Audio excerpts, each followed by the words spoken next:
Hi, everyone. Thanks for tuning into this episode where we interview Ryan Albosta, a physics PhD student at UW-Madison.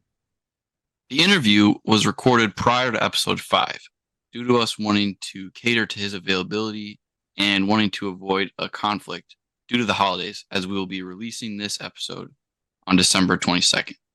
However, our adventure microdoses at the end are within the last 2 weeks of this episode being released. We hope you all enjoy his insights on the world and what adventure is, because we know we did. So sit back, relax, and from Asher and I here at the Living Uncharted podcast, we want to wish you all a Merry Christmas, Happy Hanukkah, and Happy Holidays. Thanks for supporting our podcasting endeavors, and we hope you stick around. We've got more cool stuff coming in the future.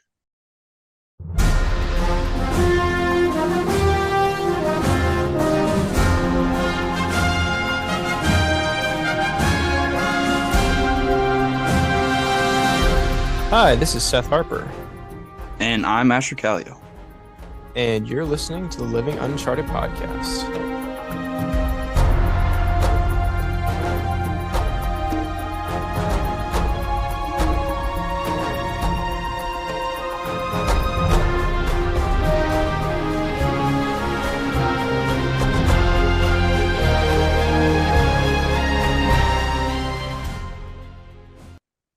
Oh man, Asher back at it again.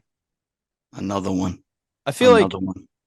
I feel like for like the intros of our episodes, I think for most of them so far, the phrase "back at it again" has made an entrance. Yeah.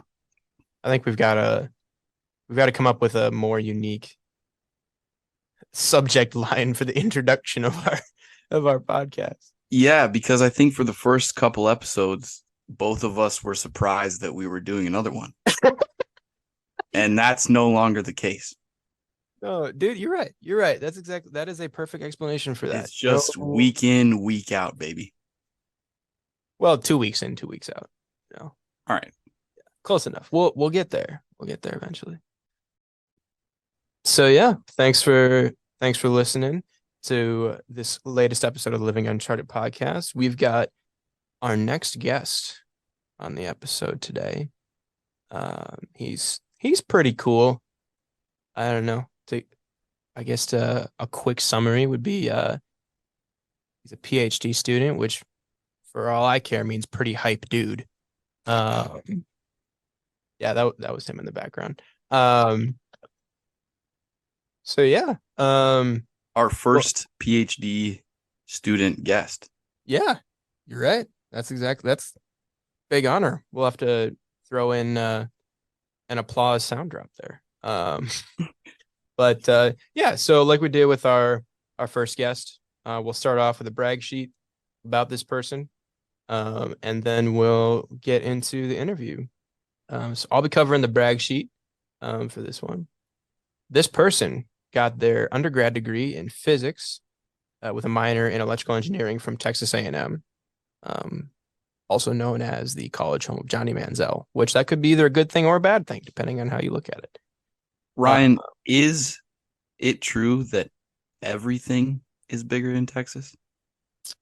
Oh, I don't know what you could be referring to. I don't know. Take it as you will. I'd say quite a lot of things are. For example, the football stadium at A&M is a little gigantic. It's like 110,000 or something Oh, geez, for a college football stadium. I didn't know it was that big. Holy crap! That's Yeah, large. we got excited when we had Johnny Manziel. Um, we got less excited afterwards, but we'd already spent the money on the expansion. So Yeah. yeah, He is currently in his fifth year of his PhD program at UW-Madison in physics. He has been working on a project regarding nuclear fusion, which we'll ask him more about that later. He's been married for 5 years. His wife is also amazing. He has traveled to Germany, France, and Italy for his job. So that's pretty cool. This is probably the best and most important one, if we're being honest. He was a groomsman in my wedding. So, uh, you know, quite an honor. And not to toot my own horn. I mean, highlight. And if this podcast loves anything, it's marriage. We do love marriage. We Yeah, love marriage. Podcast. it's basically a marriage podcast. Well, no, it's not. But like, marriage is an adventure. It is an adventure, and Yeah. we'll definitely have my wife on at some point because she is my greatest adventure, honey. If you're listening, Yeah. Yeah, if there's a message for the audience, it's be married. And if you're not, don't listen to this. I'm kidding. Oh my gosh. So to all you single people out there, I apologize for the sheer abrasiveness. No. Hey, you know what? Wherever you're at in your life, whether you're married or not, it's all good. And I know that he would agree. Absolutely. He's a cat dad Yep. right now. So, Yeah. for all those cat mom fans out there, he's like that, except a dad. Yeah. Oh, man. different genetics, same vibe. Yeah, that's right. Yep. And last but not least, he's got some pretty epic facial hair, which unfortunately you guys can't see at the moment, but maybe for the social post for this episode, we'll have to drop a pic in there so y'all can see what I'm talking about. Yeah, it won't actually be a picture of Ryan. It'll just be a picture of his beard. Just zoomed in. Yeah, that's right. Cropped everything else. We'll isolate it from the rest of his body. You'll see a lot of lips and a lot of beard, and that's about all you get. That's just what you want. Yeah. Yeah. Give the people what they want. Without further ado, you've already been hearing from him, but yeah, we'd like to welcome to the show Ryan Albosta.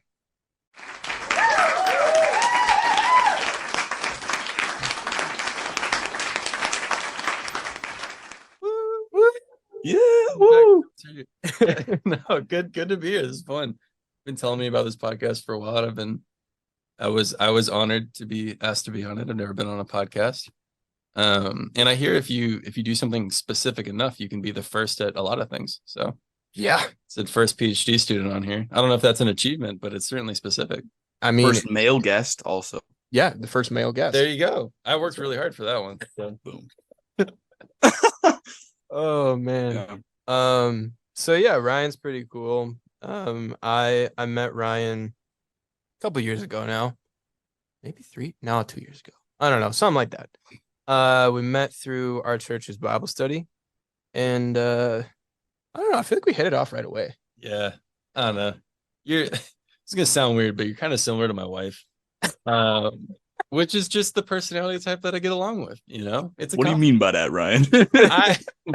I mean, he is a kind man, and he's also like a social guy. He's a talker, It's the combination of like, nice but like funny, and will like shoot it right back at you, Yeah. That's the kind of, is the reason I married her, I vibe. Whoa.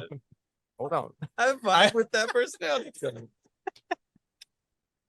No, I get you, man. No, I appreciate it. That's a really great compliment. So yeah, I'd say we're pretty good friends now. Yeah. I think that's fair to say. Asher, you met Ryan a little bit more recently. Well, what was your first impression of Ryan, Asher, when you met him?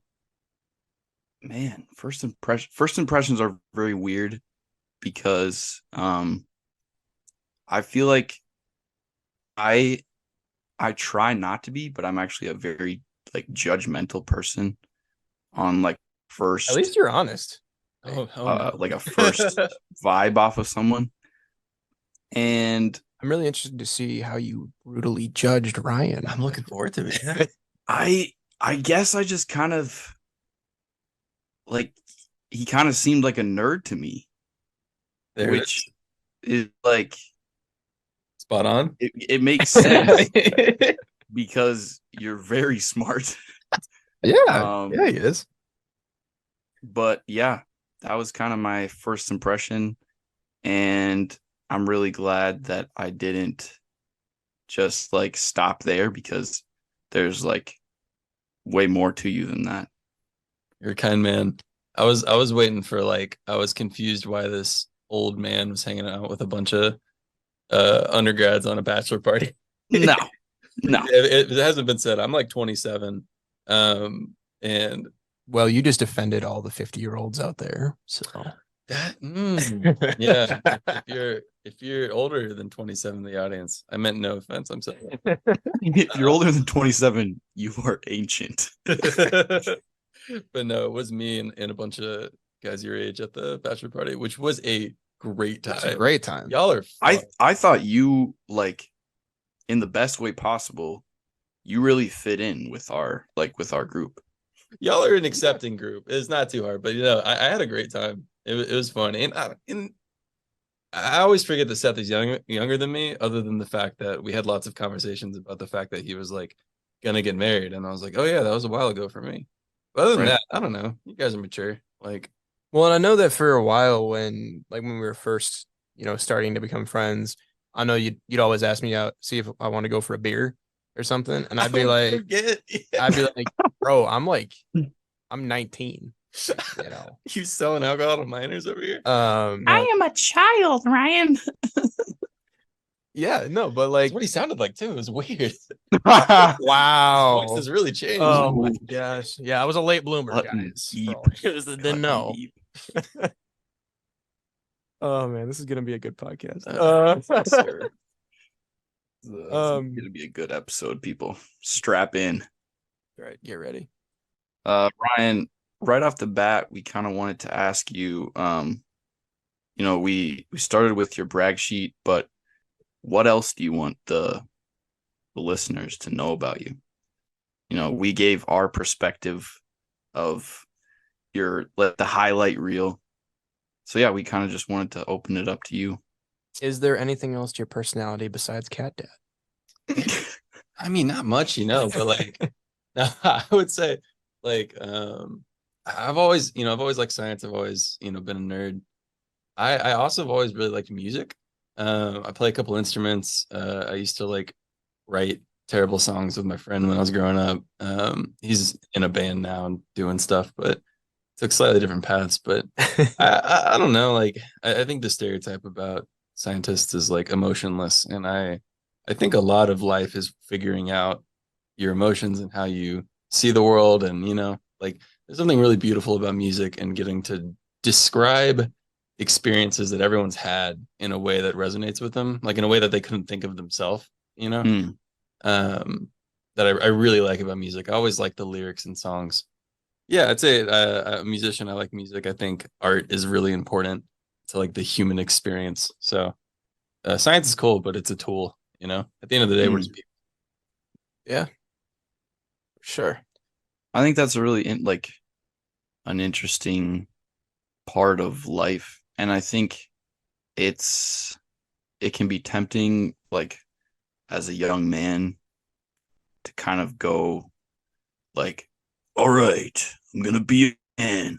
I'm gonna like beer and chopping wood, and like, yeah, those things are great, but like music and dance and art, there's like so much more to life than like stereotypical masculine things. Oh, totally. I mean, I think that if I were to like try to summarize the things I'm interested in, like a core component of them is honesty. Like I like science because it's like an honest representation of how things work. It cut the fat. How does it actually work? What's going on? I feel the same way about like art. Like my favorite songs are just like cut the fat, and maybe it's expressed in a beautiful way, but it's like a simple emotion. It's a simple, like analogy to like what you would deal with, and like that's beautiful. It's beautiful to be able to express something that's complicated and confusing in an honest and simple way. Like that takes a lot of work. So I think you're right. Like chopping wood is great, drinking beer is great, but like if you're just doing things because it's the image you feel like you should be, giving out to the world, then you don't really understand yourself. You can do those things, but do those things because those mean something to you. Yeah. Absolutely. For sure. Yeah. So thank you, Ryan. Appreciate that. So yeah, the next kind of question we have for you is, how'd you get your start in physics? Why do you like it? Why have you stuck with it? Because I I'm an accounting major, so I do number things. And Asher is an EMT, so he does saving people things. Uh, what do you have to bring to the table? Whoa. Whoa. There it is. Well, I will say right off the bat, my best friend back home is a nurse. I have a lot of family in the medical field. I really think people bring a lot of different stuff to the table. I have an enormous amount of respect for people who work in the medical field.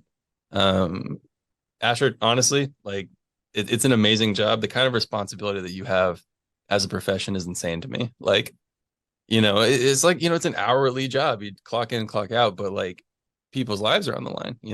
One of these days I might call, someone like you and Or maybe it will be him. or maybe it will be you and I'll be really freaked out. No, but you know what I mean? Yeah, you don't want me. You don't want me.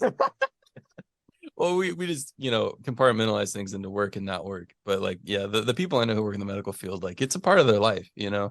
Like Yeah. they I won't go on too long about it. But yeah, no, a lot of respect for that. And my story, Ryan will be on the side of the road bleeding out, and like he'll call Asher, and Asher will be like, "You know what you need? Ketamine." What? We all know Asher. He's just a ketamine kind of guy. I just love it. Yikes. On that note, but Anyway, yeah, my story of how I got into physics is not like that, and that's the thing. Like I don't know. I spend my time coding and playing with lasers, which is just very different than a medical career, and I acknowledge that. But reason I got into physics, it's actually I think it's a cool story. I always liked science when I was like a kid.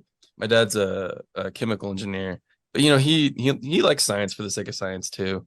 And he figured out pretty early that I liked it and would get me like these little like books about stars or like the universe. I had a book of like all the rockets that the US launched like during the space race. Had them like memorized, had like a little model of Saturn V, which is my favorite one. Were you cheering for the U.S. or were you cheering for Russia? I didn't know what that meant. I don't Probably good. I don't think I knew what the USSR was. Good answer, Ryan. Yeah, sure. But I did think that rockets were neat. Saturn V was my favorite because it was the biggest, and I was like 6, so that was all I needed. I was funny. I didn't really want to be an astronaut. I wanted to build rockets. So I think that was my dad's cue of like maybe he likes science. So yeah, we'd read all these books about like this is how the universe works, and like this is a black hole, and I just thought it was the coolest thing in the world. So when I was like 7, I declared to all that I was gonna be a theoretical physicist. When you were 7? When I was 7, that was Wow. like stated. I was like, that's what I want to be, which I was way off. I'm not a theoretical physicist. I'm actually a theoretical physicist. What's the difference? Exactly. But so I ended up being a lot more accurate than you would expect a 7-year-old to be. But I went through a lot of different things I wanted to be. I always liked science, but when I was in like late junior high, early high school, I found God, which was a big deal to me. Changed a lot of my relationships in my life. Changed for the better. It's still a huge part of my life, and so for a while I was like, "Oh, I'm going to be a pastor now." Oh, And then I was like, "No, I'm going to be a missionary, and I'm going to go live in a random country for the rest of my life." I feel like a lot of Christians go through that cycle. Absolutely. When they're younger. Yeah. They're like, I want to do something for God, so I'm going to be a pastor. Oh wait, no, I'm going to be a missionary. Oh wait, no, I'm going to be a plumber. Yeah, You know? yeah. It's the arc back towards. It's just you overrate the people in the front line sometimes in the grand scheme of things. They are important. Very exceedingly important. Tons of respect for those career paths, and if I had done that, I'd still be very happy with my life choices. But at some point you realize that God gives you a certain set of gifts, and how are you going to use those? Like what matters, what kinds of things do you want to accomplish? And I'm a firm believer that your career does not need to be your driving thing. You don't have to love what you do, right? Part of existing is getting by, and taking care of the people you love, and making a life that you can then live in and serve people even outside of your career. I consider myself very lucky that I find meaning in my career, and not everyone can do that. And I'm grateful for the people who work the jobs that they don't want to work to provide the conveniences that I rely on, Right. But I eventually arced back to, no, I'm going to be an engineer, because in my head, engineers could get jobs.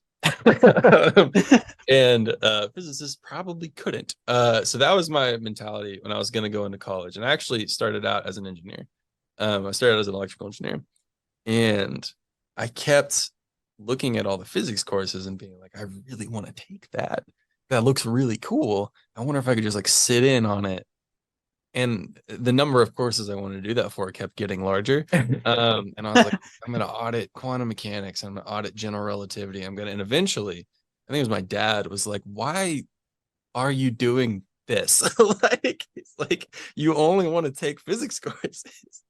And no, I had a conversation with my dad that's like burned into my mind, which again, he was a chemical engineer, minored in business, did pretty well. At least, while oil was good, I'm from Texas, so it's all oil.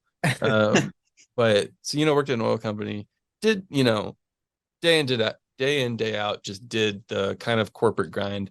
And he liked engineering and he was good at it. But I remember he told me in the car one time, I think I remember where on the road I was actually. He was like, he's told me, he's like, before I became an engineer, I wanted to be a math teacher, like a high school math teacher.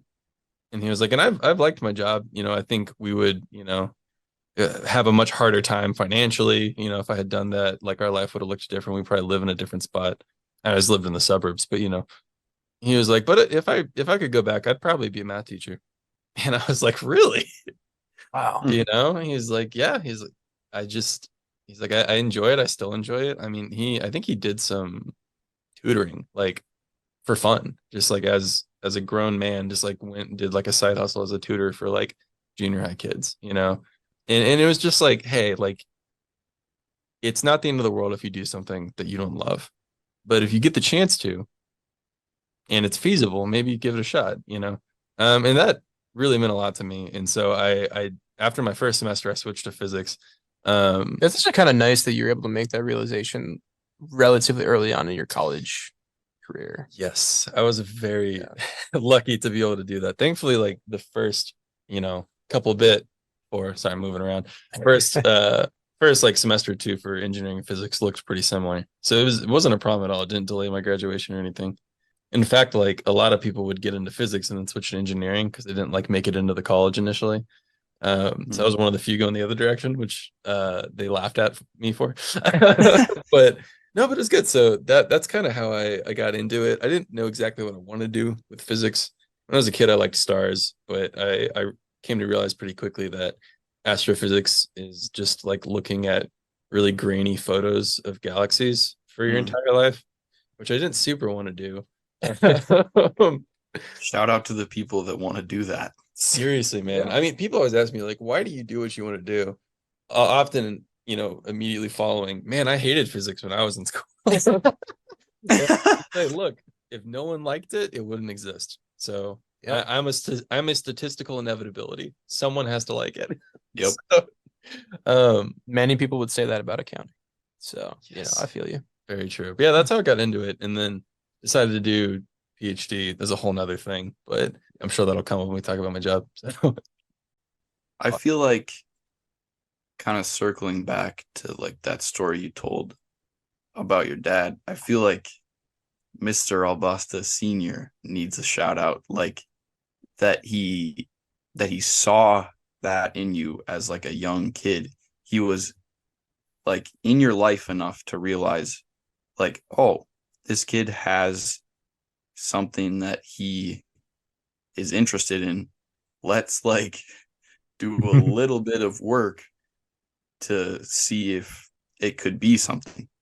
And I think like that's just such a blessing to have a dad that encouraged that in you. Oh, absolutely. Yeah. I love my dad. I respect my dad a ton. He's been through a lot of stuff, but he did a really good job. I have a twin sister. It's just the two of us, and he did a really, really good job with us. I gave a toast at my wedding, I remember, to him. It was after like the groom and the bridesmaid speeches and stuff. It was short, but I was just like, he's a really quiet guy. He's an introvert. doesn't talk very much. A lot of people that have met him have never really heard him talk. But I was like, hey, there's a lot of people in life that don't demand attention. I feel the same way about my best friend. He's really similar. They don't demand attention, but they are kind of irreplaceable. Like you would look really Amen. different without them in your life. And they don't get enough attention. Part of that's because they don't want it, but I've always said if I could, I see my dad as a role model for parenting, if/when I have kids in the future. Yeah. No, I want to do the same thing. Whatever they want to do, you gotta make sure they know that it can be fun to like follow the things that you enjoy, Yeah. Absolutely.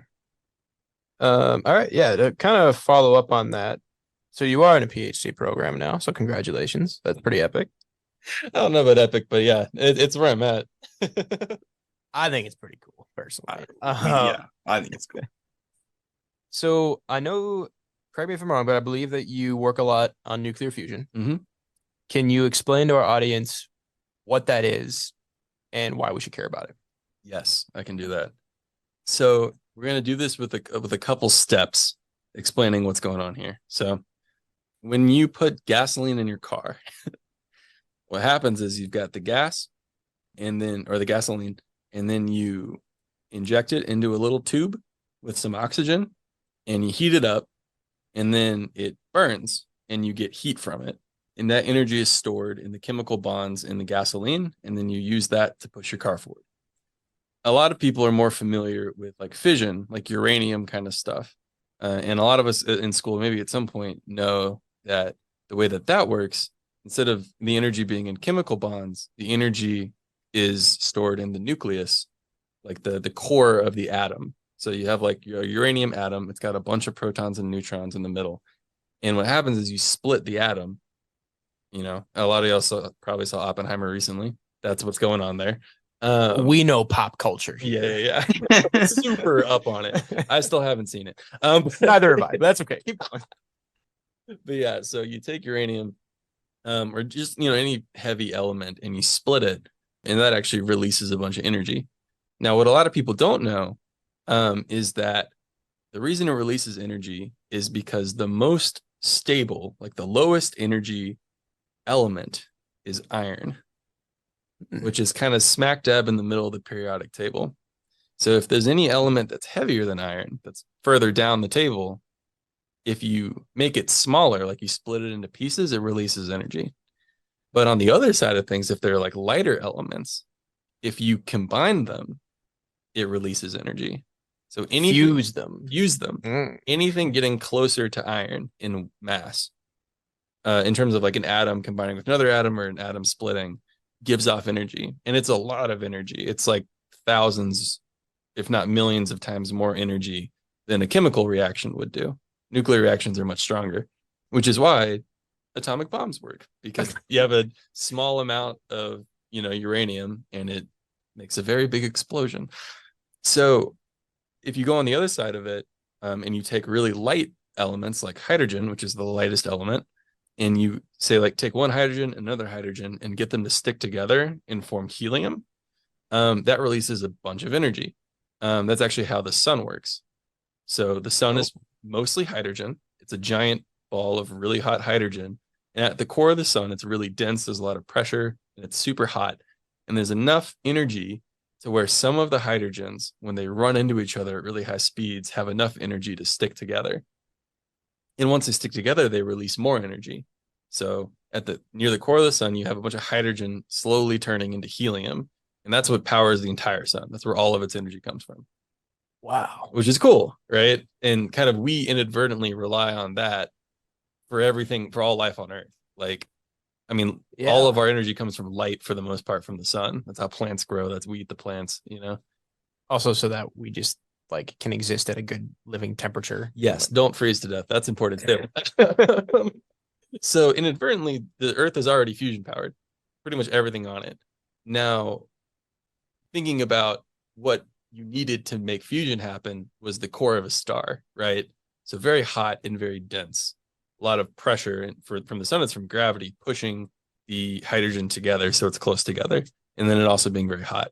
So what we're doing is we're trying to take hydrogen on the Earth which is very easy to get. It's in water. You can literally take like water, any water, and turn it into hydrogen and oxygen. You just throw away the oxygen. We don't do that here. Yeah, Who needs that anyway? And if you can heat up that hydrogen hot enough, many times the temperature of the sun actually, and then squish it together really hard, you can make fusion happen here and generate an insane amount of energy. So the reason that's interesting is because, again, we have a ton of hydrogen. We're never going to run out of hydrogen, and everyone has access to it. And when you do fusion, the only exhaust is helium, which is fine. It doesn't do anything. Yeah, it's like there's nothing negative about it. There's nothing negative about it. And it's very small amounts because, again, you need much less stuff when it's a nuclear reaction. So the long-term goal is build fusion reactors as like a primary electricity source, and you just run them off of water. Wow. So you don't need you're burning water effectively, and it You've got a makes lot of all the water. electricity you could ever need. And it's like a small amount of water. It's like an 18-wheeler's worth of water for a year for like a major city. Oh, jeez. Wow. Yeah, it's like nothing. So Man. So that's the end goal. Now, how you get there is really difficult. It's hard to make something that hot and that dense and keep it from, escaping. So, Well, isn't there now correct me if I'm wrong, because again, I know very little about this topic, but is there any difficulty in keeping something that hot from just like imploding or exploding, or like what are the negative possible side effects of that reaction happening? yeah. So it is impossible to cause an explosion with fusion. Okay. The reason is so it's kind of the opposite of like a fission bomb. With what happens in a fission bomb is one part of it starts to explode and that triggers the rest of it to explode. In fusion, if something gets out of control, then it like breaks your confinement, which is like we hold it together with big magnetic fields. It escapes the magnetic fields, which stops the fusion reaction. Like the only reason fusion is happening is because we're holding it together. So as soon as it escapes, it immediately cools down and stops making energy. So like the worst case thing that could happen is it could like melt some metal. Okay. We keep it in these big donuts. It could like melt a little bit of the donut. All right. Yeah. So like, is it just that difficult to keep them together? Yes. Okay. Yeah. So it takes like giant magnets, some of the strongest ones that we've ever made, that are like, tens of feet large, and then like dozens of them. Whoa. And these big, like, I mean, for like a reactor scale one, you're talking like, I don't know, like 20 feet high, 30 feet wide, maybe Jeez. larger, like these giant metal donuts. And there's a couple different approaches. The big metal donut's the main one. But so it's a huge undertaking. And then also when you heat stuff up that hot and try to keep it in one spot, a lot of stuff happens. It doesn't like it. And so I study plasma physics. Plasma is just a really hot gas. So we study the physics of what happens to really hot hydrogen when you try to confine it like this. And lots of stuff can happen. We've improved orders of magnitude, like factors of 10, like over the last like 50 or so years, to the point where we could build a fusion reactor now that would provide power. It would just cost a ton of money. So the main goal right now is like understand it better so we can design better machines so that we don't have to make it as big and still get a lot of usable power out of it. Yeah. So then be cheaper. Yeah, obviously. exactly. Yeah. And that's how what we're long? gonna do, Yeah. And how long have we been trying? Have we been exploring fusion as an option for like making energy? Yeah. So the main reason we started exploring fusion is because we figured out the atomic bomb in like World War II, and everyone got really interested in nuclear stuff. So if you've heard of the phrase hydrogen bomb before, Yep. A hydrogen bomb is a like compound fission fusion bomb. So it doesn't have hydrogen in it, but long story short, it incorporates fusion a little bit into it. It's still like mainly a uranium bomb. Like that's what provides most of the energy. So it's called a hydrogen bomb, but there's no hydrogen in it. So, okay. If you want the detailed answer, it has lithium in it. And when the main fission bomb explodes, the neutrons from it turn the lithium into hydrogen. Okay. And then the hydrogen fuses because it's under a lot of pressure from the explosion of the first bomb. And then it shoots neutrons back into the first bomb, which make it explode more.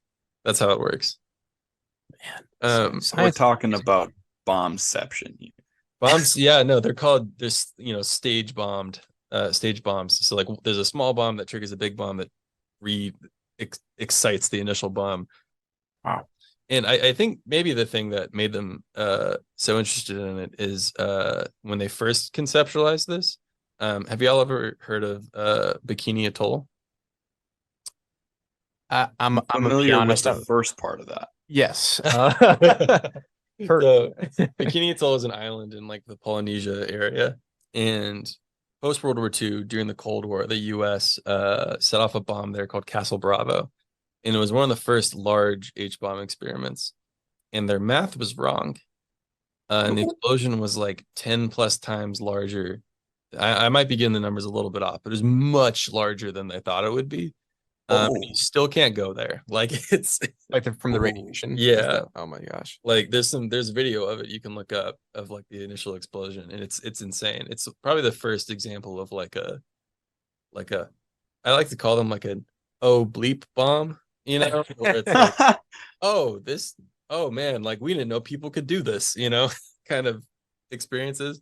And so then I think at that point, but yeah, long story short, there was a big movement of like, hey, we made weapons with this. It'd be great if we could make non-weapons with this that were actually useful. And that's actually the same period of time where most of the nuclear reactors in the US were built. Like the government was like, hey, we're going to do this. They built a bunch of fission plants. And at the same time, they started researching fusion. The Soviet Union also started researching fusion. There's kind of another race that they did. We actually mainly use the Soviet version of it nowadays, but the US version is still around as like a competing concept. Is there any competition among countries right now? Do you know, or is it just kind of like a thing that we're just kind of like casually doing? We all really want it to work, so we're actually like very cooperative. Wow, countries can cooperate with each other? So scientists tend to really like hanging out. Like it's actually really funny. They call it like scientific outreach or scientific politics, where it's like most scientists just want to research stuff. Like they don't want to argue with you. And so like pretty much the entire world is working on fusion together. Like there's reactors in every major world power, even some super world power countries. Everyone shares all of their data, all of their research. You can go there, you can work at any of them, basically. It's really cool. In fact, there's like a joint project in France called ITER, which is the world's largest fusion reactor that's under construction right now. And it's funded by like every major world power. Jeez. It's pretty cool. That is cool to hear. I really appreciate that. It's nice. It's a nice thing. Usually I feel like countries don't like each other, and I'm glad to hear that in certain instances we do. Yeah. Yeah. It's a breath of fresh air for sure. When we're trying to not blow things up, we actually get along. That's weird. Yeah. Yeah. You'd be surprised how many people are like, I would like electricity that's easy to make. Crazy. Cool. Yeah. So we had another question for you. Seth kind of alluded to it in your brag sheet. What are some different places you've been for your work, and what was that experience like? Yeah, totally. So I'd say I've been on like two types of trips. I had a job before this one when I was still an undergrad, where I worked for a lab that was looking for dark matter. We don't need to jump into that. Needless to say, looking for stuff that's out in space, and we don't know what it is necessarily, and we're trying to detect it somehow. This is also a big international thing that everyone's kind of trying to do. And while I was working there, it was cool. I got to go to Europe for like a month and a half or so to visit a couple labs and then work at a lab for like a month in France. And it was really, really fun. My wife got to go with me. We paid for her plane tickets, but she just stayed in the room with me. It was really, really awesome. So do you want me to like launch into what we did? Yeah, dude, go for it. Okay, cool. Yeah. So that one was cool because again, it was this lab. We're trying to detect these particles that people think might exist. And again, this is like a big international thing.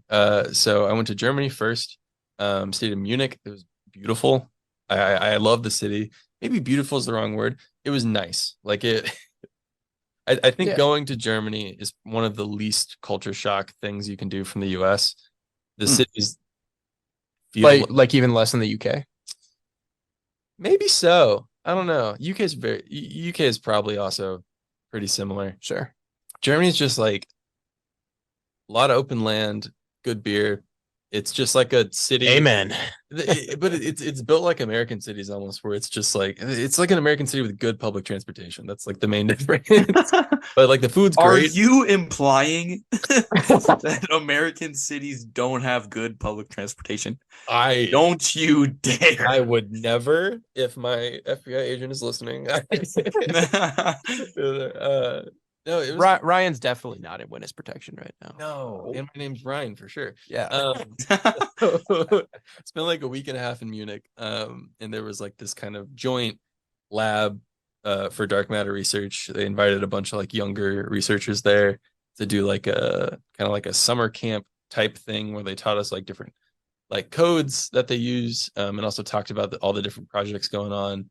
That was super fun. Germany's awesome. Again, it's just like good food. It doesn't feel exotic to us because we kind of eat a lot of German style food. It's just like meat and like cooked vegetables and beer. So pretty hard to Sounds good dislike to it. me. Yeah. Yeah, no, it was fantastic. Were also like very nice. I actually work for a German now. My boss is from I think he's also from Munich actually, and he's great. I get along really well with him. But so yeah, culture's great. That was really fun. And then we took like a short like 3-day trip to Italy, which the two very different but equally enjoyable parts of this were I got to go to some like super local grandma run Italian restaurants Oh, like that sounds amazing. in barns, and it was awesome because we were kind of off the beaten path. Went to some place called Maria's. It was called that because the grandmother's name was Maria, and we ate like a 3-course meal, and they charged us $5 for it, and it was some of the best food I've ever had. I don't know what I'm still doing here personally. No, it's like if you went like 15 miles away to like the main town, it's like normal prices, normal whatever. But this was just like a family place.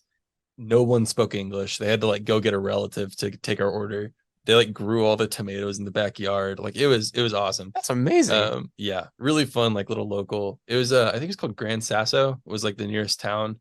And the reason we're there is because it's next to this mountain range in kind of central eastern Italy. And the reason that's important is because there's a lab like 2 miles underground under those mountains for this research. So you go down this really big tunnel. It's like a car tunnel, like they drilled a tunnel for cars to go under the mountain. And then halfway through the tunnel, when you're like right under the peak of the mountain, you take a right for like a distance, just like way underground, and you come out into this like 120-foot ceilings, like gigantic concrete underground, like bunker looking thing. That's this like international dark matter lab. And the reason why that's important is because a lot of stuff comes from space and hits the earth, and That's where aliens come from, guys. yeah, it's from this bunker. No, I'm kidding. Like particles and like radiation. Guys, we just want to be clear. There are no aliens in this bunker. No, definitely not. That's definitely not why I was there. Don't look it up. I didn't sign anything about not talking about it. They don't know where I live, and they don't have any leverage against me, so it's fine. Y'all thought I was kidding about the witness protection program. It Yeah, happens yeah. to not be the U.S. witness protection program. I don't know what you're talking about. Me neither. Keep going. Yes. But yeah, so it's this lab. They've got these like giant detectors down there, and it's underground so that like the mountain basically blocks all of the stuff from space. Because they're looking for like weird things, like weird particles that don't act like normal particles that would potentially still exist underground, where all this other stuff would get blocked. So that's why it's all down there. Got the tour of that, see a bunch of huge experiments. There's these like giant, like 30-foot tall, whatever, like tanks of like liquid xenon, and they like wait for particles to go through it, and they can see it on cameras like when it goes through it. Crazy stuff that you'd be like, why does like That is cool. you wake up, you go to work, you're like, I never knew there was a giant tank of liquid xenon 2 miles under the ground in Italy. Now I do. Imagine you're the Like- guy that's like giving you directions to this place. Right. Okay, so you're just gonna want to drive into the mountain, and you're like, wait. Back it up like now. like over the mountain, and he's like, no. No. You're gonna want to go into the mountain, and then just turn. Guys, take a right. He's like, what do you mean take a right? I'm under the mountain. He's like, Did you meet Batman? I can neither You're confirm. I was or gonna deny. say you're probably not at liberty to say that. Yeah. Ryan's like trying to explain dark matter to us, and we're like, so aliens? Look, man, sometimes the real universe is weirder than what we can come up with. Okay. But yeah, so that was really cool. That was like a couple of days thing where we got to tour the lab and meet the scientists who work on some of that stuff, who were people that we'd like talked to before, because we all work in the same field, but it was cool to get to see it up close. And then I went from there to Paris, and when we like lived there for like a month and worked at a university there that had like another detector laboratory that was like similar to what I did in the United States at A&M where I was working. And we talked to them a bunch. It's kind of an exchange thing, and that was really great. I think Paris is a city I could live in. It's again good public transportation, but also just like it's like a chill place if you avoid the touristy areas. Like we were living in like South Paris, which is pretty far from the main like tourist attractions, and it's like pretty diverse. There's like a lot of good like international food. It's not crazy expensive. I'm sure housing is expensive. We were staying in some like kind of student housing places that the university had rented, but if you're making nuclear physics money, maybe as an undergraduate at Texas A&M. I think I was making like $12 an hour. But no, yeah, there's not nuclear physics money isn't that great, but maybe later on in the career. Not yet, that's for sure. But yeah, Paris was beautiful. We went to another city, I forget the name, for like a couple days. But no, France was just great. Europe is interesting because it's they speak a different language. The cultures are different, but it's not like crazy different. It's still like Western, still got fast food, still got coffee shops, so it's just like the day to day isn't as different as you'd expect. Like it kind of, you got used to it. I mean, we were there for a whole month, so at some point this is, get up, go to the train, ride the train to work, go home, go eat a croissant. Eat a croissant. Yeah, it was funny. Nikki, actually, my wife, learned a little bit of French for it, and she's really good at accents, so she like sounded French, and she would like order in French, and then they would just start talking to her in French, and she wouldn't beat. Hey, whoa. Hold on now. Who do you think I am? As soon as you said anything in English, they kind of just like look down on you with disdain. We are disappointed. Yeah. How did I not do any accents with Nikki at the wedding? Are you good at accents? I love accents. Yeah, he is. Oh, shoot. I will say she's like very self-conscious about it. Like she can do it, but it's like she has a huge natural talent for it, but it's like mimicking like when she lived in the UK, she could like sound like she was from the city where she was living if she wanted to, and like people would buy it, I'm kind of the same way. I'm not good at like if somebody's like, "Oh, Asher, do the thing." I'm like, I don't. Oh, don't totally. know. Yeah. I don't perform well under pressure. Oh, no. But then there's me, and I worked for Russians for a long time before my current job, and I would always mimic their accent because they had a really strong accent. It was really fun. It's fun to say things in a Russian accent, and then now I can't do any accent without it turning into a Russian accent. So I try to do another one, and I always end up sounding like Russian, Oh yeah, man. Oh wait, that's not. That was like Jamaican. Oh, no. This is the Seth that went was my bad. I went from apologize. Russia straight down to Jamaica. Yeah. Well, my favorite quote from undergrad was I was in a lab. I'll keep this really short. I was in a lab with a man named Alexei Akimov and a postdoc, so like an older grad student, basically. And we have this giant tank of liquid helium and are sticking this thing into it to extract some of it. And he goes, in his really strong Russian accent, he's like, remember, he's like, Put rod in slowly. If go too fast, tank will explode. And no survivors. And me and the PhD student just look at each other like, what? And he just now. he just like chuckles and keeps going. It's still Right. surreal. I still have to convince myself. Certainty of death, Yeah. small chance of success. What are we waiting What for? are we waiting for? You're right. That's great. But yeah. All right, Alexi, just give it to me straight. Okay, that was pretty good. Are we going to die or not? Oh, He was funny. He had a pretty dry sense of humor. That's awesome. Well, thanks, Was Ryan. he serious, Oh. or was it like just to Um, stress you out? I've worked with a lot of helium since then, and I don't think he was serious. There are relief valves, so it shouldn't explode. I think if you stuck it in really fast, maybe it wouldn't be great. The chance that something would explode is small, but never zero. Never zero. Yeah, no, that's for sure. But anyways, that was on my previous job. My current job, I go to San Diego a lot and work on experiment there. I don't know how much time we got. I don't have to jump into that, but All I'll say is that I'm happy that he gets to go and do stuff in San Diego, but it makes me sad because it often takes him away from me for a month at a time. I'm sure his, actually, doesn't Nikki goes with you sometimes on those? Yeah, for the longer trips. Yeah, she doesn't go if it's just like a week. Yeah. But no, those are fun. Again, it's not like exotic. It's it's just California. But it's nice, especially when it's like during January and it's freezing here, and then it's like 60 degrees there. You're like, peace. Oh, it's great. I am out of here. Yeah. What and is San Diego like? San Diego's nice. It's very coastal. A lot of sun. Fantastic Mexican food. I'm from Texas, so pretty good Mexican food down there. And yeah, San Diego also top tier. And a lot of really good Asian food too, because they got a pretty significant Chinese, Korean, Japanese population.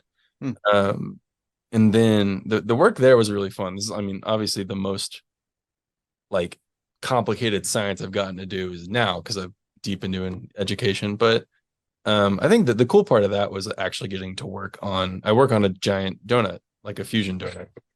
Like I've worked on some pretty giant donuts myself. Actually. Someone had to make the joke. Right? Y'all perfect trip. I Yeah, don't know if you have it's it. been a delicious challenge. Laser anytime. Nation. Anytime I've been faced with a giant donut, it's tough, but someone's got to get to the bottom of it. So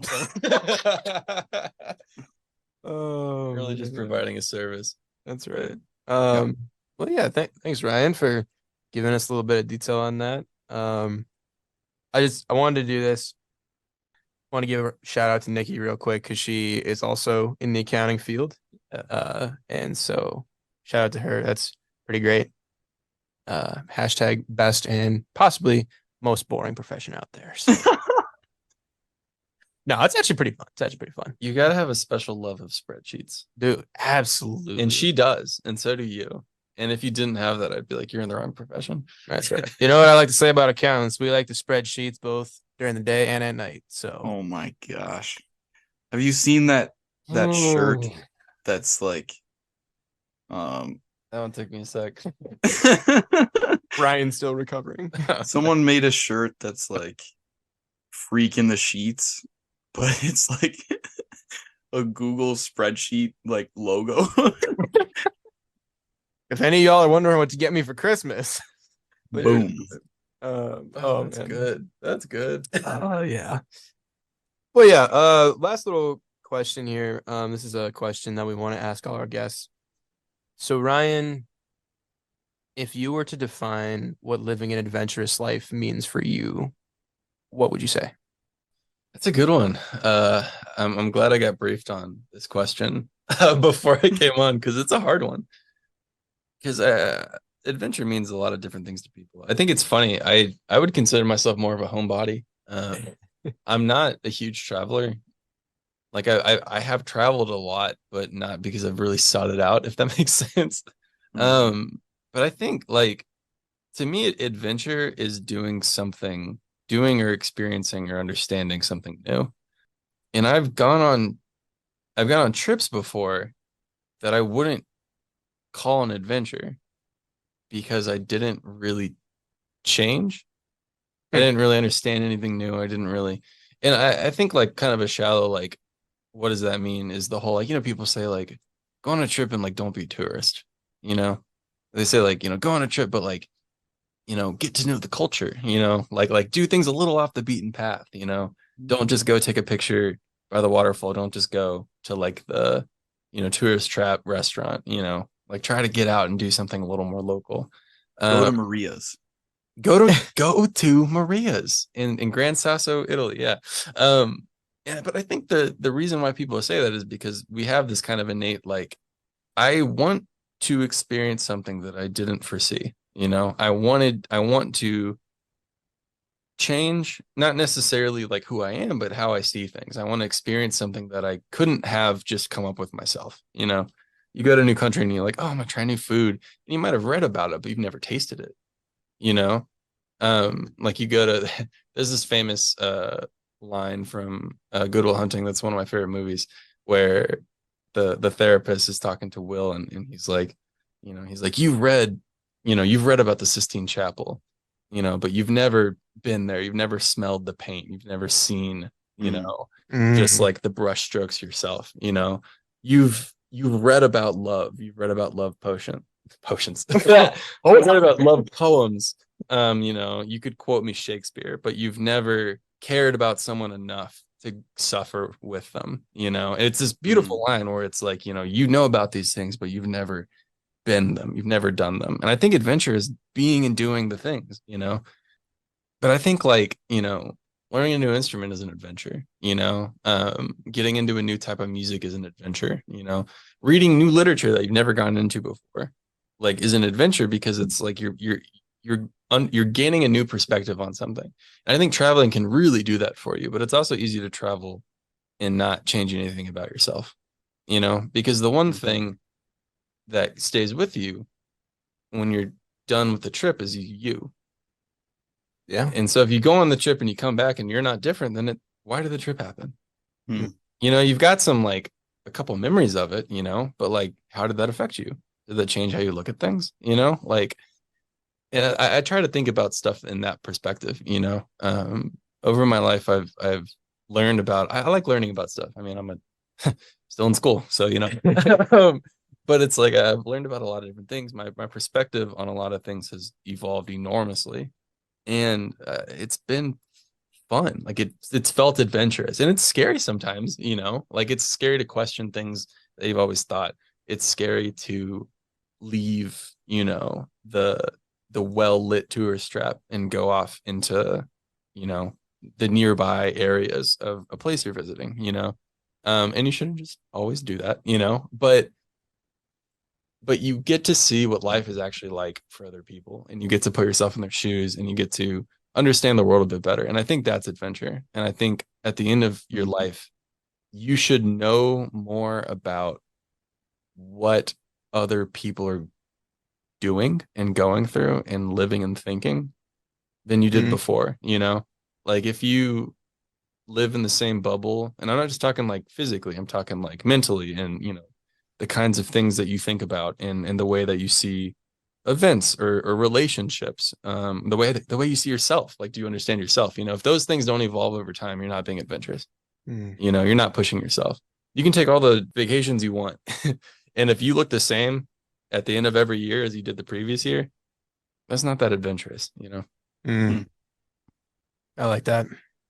I really like what you said, because I think for me, like, I consider myself a very adventurous person, but that's because I like to go out and do things and see the world and do something dangerous or risky. But like you were saying, like, you're a homebody, and adventure for you maybe looks different than it does for me, but it's the same. It's the same thing. Like you said, like, learning an instrument, that's not any less of an adventure than, like, climbing Everest. Mm-hmm. Like, if you are if the thing is changing you and changing your perspective, it's the same thing. Yeah, I mean, So I I think like that. I think the equation, right, is do something that challenges you, that's new, that you haven't done before, or that you haven't done in that way before, or think about something in a new way that you haven't done before, or like seek out, an opinion or a perspective that you haven't thought of before, and have humility. Because if you go into any of those things and you think you already know what you're doing, you're not going to learn as much. Yeah. Like if you like pick up a guitar and Absolutely. you're like, I'm going to shred, right? It's not, Spoiler alert, you're not gonna shred. no, but if you go into it and you look up all the YouTube videos like how to do this, and you get into like, oh, there's this guy and he plays like this, and I'm gonna learn like that, and you learn about the lore of guitars. If you ever met like a guitarist, like especially electric guitarists, they speak like a different language, of like Yeah, dude, I pedals. just picked up this sick wonkel pedal. Oh my, And you're like, dude, what? that's so spot on. But it's like a different subculture. It's like in if you humble yourself and are like, I don't already know what I'm getting into here, be it like a new food or new culture, a new, area, or like a new skill, then you can actually grow. And you're right, that applies to everything, travel and everything else. I think that's one thing that I'm really like, you're only our second guest, and I'm already like, wait, like this is sweet. Like I get to, would I have gone by myself and researched nuclear fusion? Probably not, but like I am literally a better person for like hearing your perspective on it, and like it really interests you, and I get to get just like a little window into that.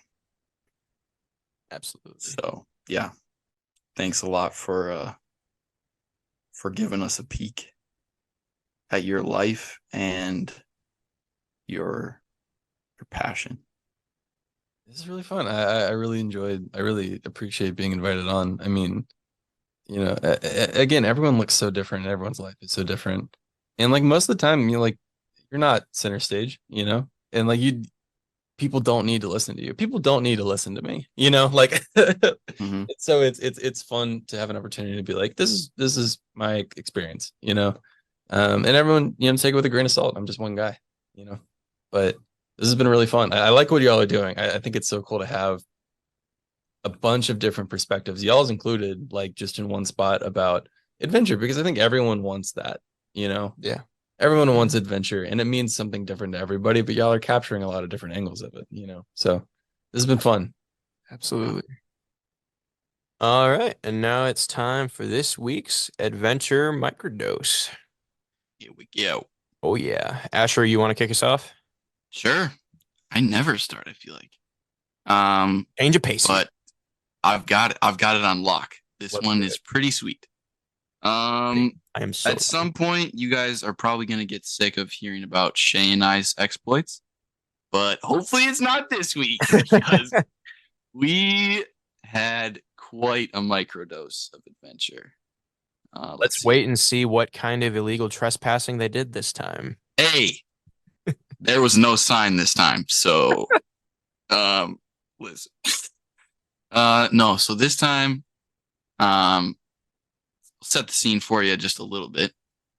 I got off of a 24, like all fantastic days start, honestly. And I'd seen that Shay had texted me the night before asking if I was free that day.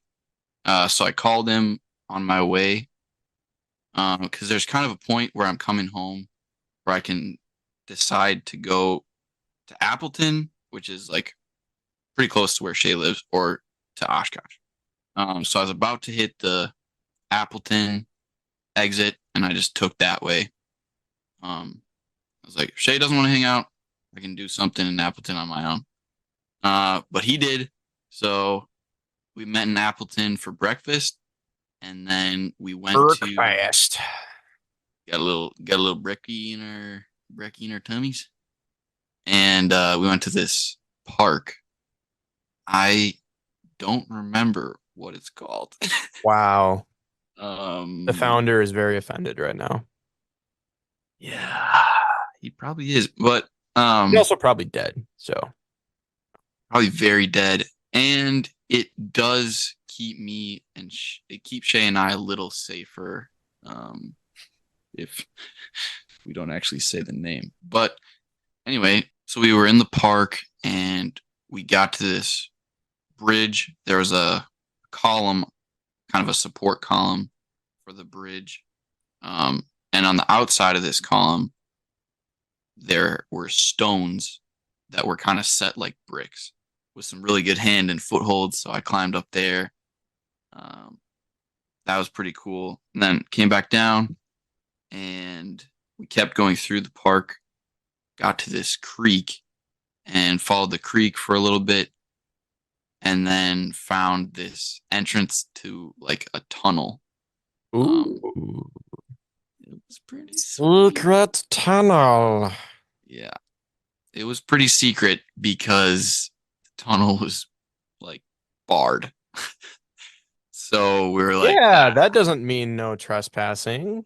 no, there wasn't a sign. Not that a sign would have stopped us. Anyway, I was like about ready to turn around when Shay was like, wait, do you think we could fit under the grate? I was like, maybe. So there's only one way to find out. So I like slip under this grate because it had like bars up to a certain height, but there was like maybe 10 inches that the bars didn't cover. So That's pretty tight. yeah, it was pretty tight. We got a little wet because there was like water at the bottom of the tunnel. But we got in there. We definitely should have had flashlights, but we just had our phones.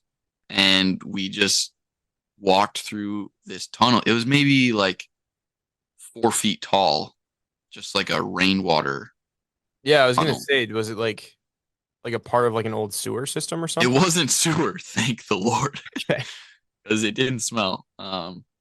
Yeah, it was just like rainwater overflow kind of.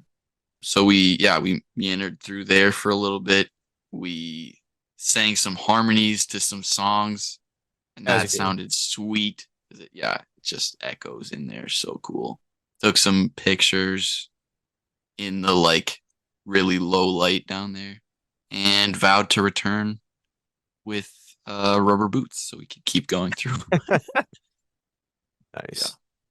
There we go. So it was a good day. Awesome. What you got, Seth? So for mine, this was a pioneering experience for me personally. Yes, Going boldly where no Harper has gone that's well, I'll talk to my dad. He'll say otherwise. before. But I went on my first bar crawl yesterday, which before I say anything else, I know that some of you, as you just heard that, were like, oh man, I thought he was a responsible guy. Now, first of all, I try to be most of the time, but just as like an overall general view on the subject, I do not condone underage drinking. Everyone that I was with, including myself, we're all 21, so we're all allowed to be in there, first of all. And I was still acting responsibly. I had a few drinks, but definitely didn't get overly tipsy, probably not barely tipsy at all. And just overall, it was a good way. Well, I guess it kind of gets in the story a little bit. So like the way that I happened upon this opportunity was last week I had to go to this meeting for the master's program for accounting that I'll be doing starting next fall. And I've gotten to know quite a few people in the accounting program through that, but I had never really done much with them outside of school. And after that meeting was done, they were like, "Yo, Seth, what are you doing Tuesday night?" I was like, I don't know." I And totally forgot this was a weeknight. yeah, no, this was like a Tuesday night. But like to be fair, most of us have been done with would be done with finals by that point. Right. And I technically have one more, but it's a dumb one that I don't even have to study for. Anyway, and I was like, and they were like, yeah, you want to come on a bar crawl? We're trying to get all of the accounting masters people together to go on a bar crawl on Tuesday night. And I was like, sure, why not?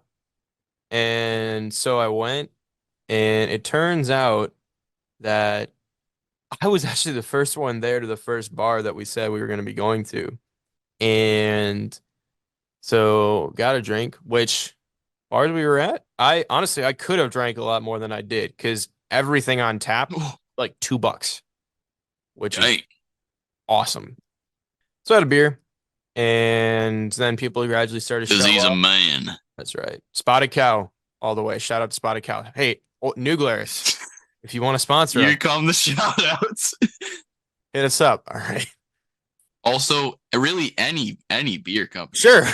Well, We'll take them all. Budweiser, I don't know about that, but anyway, I'm gonna steer clear of the political conversation for the purposes of this microdose. So yeah, I learned how to play darts, which that was fun. Turns out I'm pretty decent. There's a little bit of a technique to it. I'm shocked you haven't been inducted into the Yeah, the I don't know. It's just dart like, cult yet. It's pervasive in Wisconsin. I don't know. I don't really go to bars that often, so it's just kind of I haven't really had the opportunity. But so that was fun, and then we only went to one other bar. But this one, we had to wait in line to get into. This one was a little bit more popular, a little bit more hopping, you could say. It was also later in the night by that point. So at that one, it happened to be karaoke night, and I signed up to do karaoke, but I wasn't able to do it because I waited like 2 hours after I'd signed up, and they still didn't call my name. And it was getting kind of late at this point. I was like, I'm getting tired. Also, I realized I'm getting so old, guys. Like, That I was is a in this, great.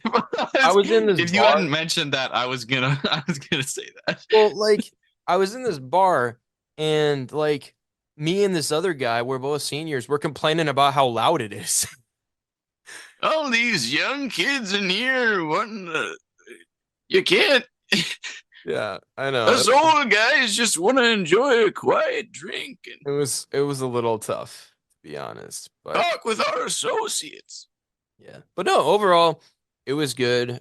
I was very responsible with what I drank, and even most of the people that I was with didn't get, like overly tipsy, overly drunk. There were a couple, but overall it was a good time to like more bond with the people that I'm going to be spending a lot of time with next year because we're all going to be taking the same classes at the same time. So, yeah, that was a good time. It was a little bit of what I expected a bar crawl to be, but also not what I expected it to be because I thought that it would just be like people going crazy nuts and like just having no control over themselves and being stupid. And like, yeah, there were a couple here and there, but for the most part, it was just people like sitting around chatting, singing out the songs, playing darts. Like it was just overall it was a good time. So I feel like anything you can do when you're gonna be in like if you have like a professional group of people or like an academic group of people that you're gonna be spending a lot of time with, anything you can do that you don't have to like compromise your morals and like you're hanging out with them, it's always good absolutely. to be closer with those people than not as close because when you're like backed against a wall, they're going to be the people that you're going to want to like have help you. Yeah, 100%. So And there's even one of the people in our group who he doesn't drink at all because he's got a bad pancreas. He just comes out to the bars to hang out with people. So, you know, but yeah, that was it for me. Cool. Before we let you go, we want to include you in Adventure Microdose. If yours is 3 weeks or within a month, we're not going to judge you for that. If it didn't happen in the last 2 weeks, don't talk about it. It's a hard cut. But yeah, do you got anything? Just your own little mini adventure that happened to you recently? Yeah. Yeah, I've been getting more into like politics and stuff lately. Just trying to like, define my perspective on things a little bit more. I think everybody goes through that eventually as you get older. When I was younger, I'll put it off till later kind of type thing. Which is probably good because when you're younger, Yeah. yeah. It takes a little bit of time to learn about the world and be a little bit less impulsive, but yeah, but recently I went to a protest, which was pretty new for me. Not the first time I'd ever done it, but it takes a bit to step out of your comfort zone and go do a thing because you care about it. I don't know if it was within the last 2 weeks actually, but so I'm so sorry ahead of time. But yeah, that felt like an adventure, and I don't think it changed the world at all, but like it was a big deal for me because it was like, okay, I'm gonna do something because I care about this thing, you know, Yeah. which is a hard step to make. Like it's easy to just think and listen about things and not do a thing. So It's very much like putting your money where your mouth is. Like exactly, yeah. you're there with everyone else. You only got so much money, and by that I mean time. So it's like, yeah. At the end, sometimes you got to get up and spend some time on a thing that you care about, and it's harder to do it than you would think. Awesome. Well, yeah. Thanks for coming on, Ryan. It was great having you. Good deal. All right. Signing off. Thanks for listening, guys, and we'll catch you in the next one. Get some ketamine.